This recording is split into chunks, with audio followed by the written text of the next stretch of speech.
Hello, I'm Amy Baldwin. I'm a student success expert, and I'm here with my good friend and colleague, Laurie Hazard, who is also a student success expert. And we're talking about orientation. So, Laurie, it's been a couple days since May 1st, and that's decision day, right? That's whenever people are supposed to make the decisions of where they want to go to college.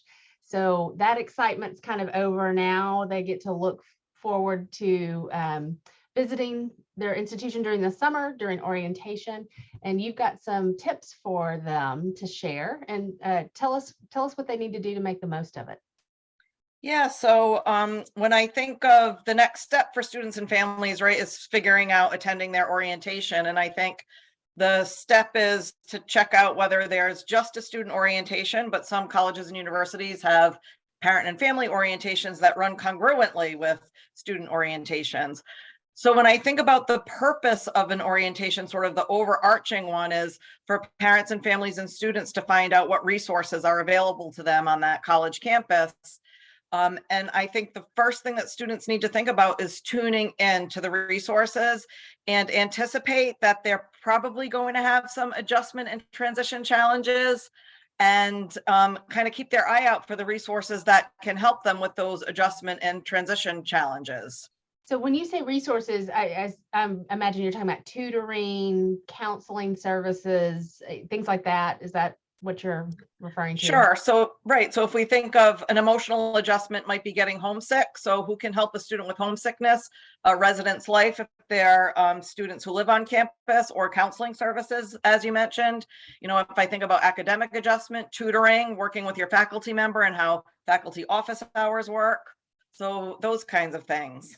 So while we're still talking about resources, what about students who maybe they came from K through 12 high school where they had a documented disability or they had an IEP? What should they do when they're getting ready to kind of come to college and identify what kind of things that they need? What's Yeah, I think that's a really key resource that's important to bring up. I think what tends to happen is students, when they're in their secondary education experience, they have an IEP or a 504, but maybe by the time they're juniors or seniors, they've developed what we call compensatory skills, where maybe their last year of secondary education or high school, they don't need the accommodations. So when they get to college, they figure, oh, I'm going to see if I can go at this on my own without accommodations. And I wouldn't recommend that. I would recommend that students, if they had those services in high school, to anticipate that they're probably going to need them in college because the transition can be challenging, and that to get those supports in place. So to be sure that they contact, some colleges call it accessibility services, some colleges call it disability services. So to get in touch with the touchstone there and make sure that they're submitting the proper documentation, they're looking into what's available at the college or university, and they're getting their accommodations in place if they can before classes start. Yeah, I think that's a really good point to make, because I have talked to students who they are kind of grown up, they're on their own, they're kind of excited about navigating a college for the first time, and they think, oh, well, I'm just going to leave that past life behind. And it sounds like what you're saying is, really, if they can go ahead and get those resources and supports in place first, then they can decide if they really need them later. But it's sometimes hard to go back. I mean, you can, but it's sometimes hard to go back and ask for those accommodations in the middle of the semester or in the middle of the year. Yeah, and I think that kind of brings us to the next tip, is cultivating the ability to ask for help. And I think what prevents students from asking for help is that imposter syndrome, or feeling like a fraud. They get to college or university and they're like, I'm not as prepared as everybody else, and I don't want to ask for help because I don't want to be found out. I don't want people to know that I'm not feeling ready on the inside. So when I think of some research and writing that I've done in this space, the habits of mind for success in college and life and even career is that ability to ask for help. And from a professional practice knowledge point of view, being a practitioner in higher education, and you probably experienced this quite a bit during the pandemic, noticing that students ability to ask for help kind of regressed or waned. And at the institution that I was last at, we noticed, why aren't students coming and accessing these resources in the ways in which they used to before? And so we scrambled and said, we've got to get some workshops put together for students and norm this idea of asking for help. So we developed some self-advocacy workshops. It's so important that students feel comfortable asking for help. Yeah. And, I have students who often will be a little hesitant to talk to faculty in particular. They don't want to seem dumb. They tell me, like, if I don't do well on a test or I don't know how to study, I don't want the professor to think I'm dumb. And I'm always, trying to share with them, no, we really, really want to be there to help. And we actually appreciate students coming to us and saying, I'm confused by this. What can I do? Because we like to give advice. Yeah. We had our own issues in college, and we learned sometimes the hard way, but it's always nice, especially in the student success space, right? To hear students say, I don't know how to do something. Can you help me? I mean, we're Johnny on the spot, excited to do that. They don't always know that thrills us to no end.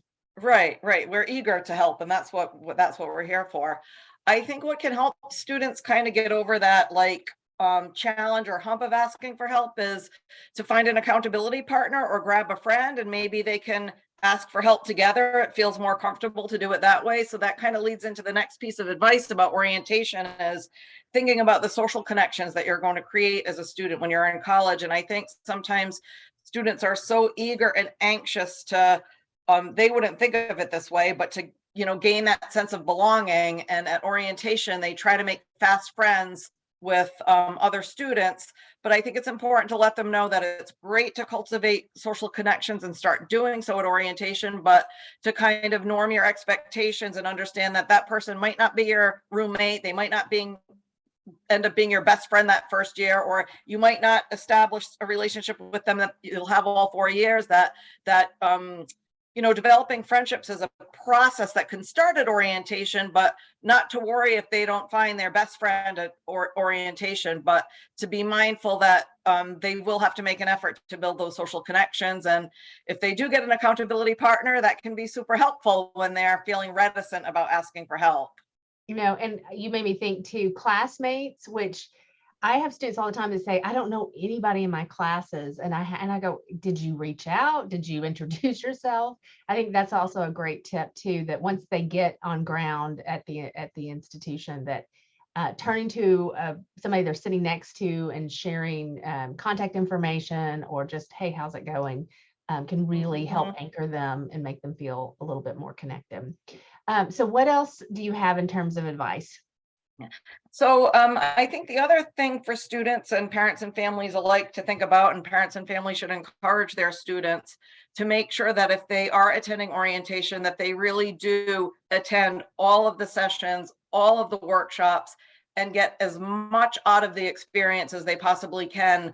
And with my students, I take a psychoeducational approach, and I let them know that there's research in this space. Research shows that if you attend all of your orientation sessions compared to your counterparts who might skip out on some things, the students who attend everything, right, they're more likely to have a higher GPA that first semester. And that goes for attendance in classes too. Attendance and grades, there's a high correlation. So to start off your college experience by taking advantage and utilizing all of the sessions to learn about all of the resources that you might need in the future. And in psychology, we call that anticipatory problem solving, right? Anticipate that you might have challenges and have your strategies at the ready for solving those problems that you anticipate that you might have. I just talked to a student today who said she said, I am adamant about going to every single class because she has calculated how much each class costs, and said, I'm here to get the most out of my money. And, I just thought it was quite refreshing to hear somebody approach attending things, being present, being active in the class in that manner. And you're absolutely right. It's those small habits. That's what sometimes students don't realize, especially early on, is you almost just have to, it's like going to the gym, or want to exercise. I am never motivated to go to the gym ever. And so, but if I put my shoes on and I put on the clothes and I, walk over there, or I drive to the gym and just go, then, and just do that part, then I know that I'm going to reap the benefits of it. And so Yeah, that's right. Starting small to build things those. like that. Yes. So what's your last? So we've done 4. What's your 5th and last one? So the last one is kind of tune in and get a sense of what your college and university does for course registration. So some schools will register first years before they get to orientation. Some schools will register students while they're there at orientation. And again, this kind of goes back to the anticipatory problem solving idea. Is I often would have students look at the 5 classes that they're registered for, and knowing their strengths and challenges K through 12, to kind of look at their classes and say, oh, I always had a bit of difficulty in history, and there is a history class on my schedule this fall. What kinds of supports can I put in place for being successful in history? Another piece of advice I might give to students, I think students sometimes think like, I'm going to take the classes that I want to get out of the way my first semester and have them behind me. But I think it's better for students their first semester to take classes that they like, rather than taking ones that they don't like, that they want to get out of the way. So to kind of pick a target course that they might think they're going to have problems with, but to also think about registering for classes that they're going to like, so they feel happy and motivated during that fall semester, during that transition semester. It's kind of a balance, isn't it? With, you've got requirements, and students will want to look at what those program requirements are, what the courses they've got to take and things like that.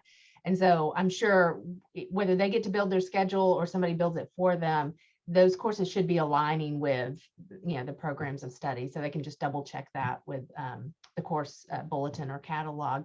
But I like what you're saying about balance, because if they have something, to look forward to, if it's just one class, that might, change their whole feeling about the whole week that they have, if they're like, oh, good, I get to go to an art class because, you like sculpture, or I get to go to a biology class because that's really something that I'm passionate about, that can help kind of mitigate some of the other experiences they have. Yeah. And I think if we circle back around to thinking about students with disabilities or students who utilize accessibility services, I think it's important for them to talk with whoever the specialist is there, or their touchstone there, about their classes. Because, for example, if we've got somebody in the nature of their disability is slow processing, they don't want to take 3 reading heavy courses their fall semester that first year. So to really kind of think about, what are my learning strengths and challenges? And then what classes can I pick that are balanced and not going to exacerbate my challenges, but rather support me in my learning process. To be really intentional about asking those questions, I think, for students with disabilities too. And chances are, regardless of how their schedule gets built over the summer, they can make some changes, right? I mean, we know that students will come in the first couple of days and maybe realize, oh, wait a minute, this is not what I wanted to take this semester.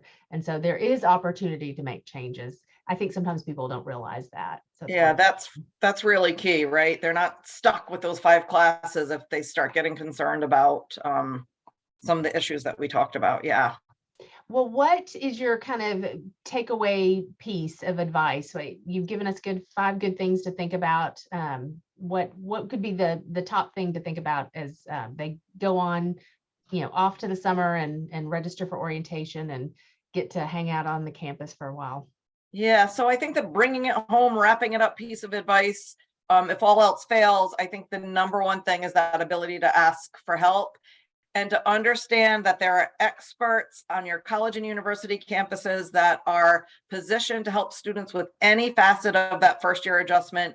And like we said earlier, we are eager and anxious to help you, because we want students to thrive. We don't want them to just survive their first year. We want them to thrive and be happy and have a really productive, successful first year. Yeah, well said. And yeah, if we seem a little over eager whenever the student comes on campus, it's just because we're ready, ready to pounce and give them all the help that they need. But don't be afraid of that. I mean, we just are a little bit exuberant sometimes. Yeah, for sure. But parents should feel, I hope parents and students feel comfortable asking for advice, asking for help and support, and know that, as you said, there are tons of people on campuses that their sole job is to make sure that the student thrives. And Indeed. really, really Yes. important. Well, thank you, Laurie. Appreciate it. Well, thanks, Amy.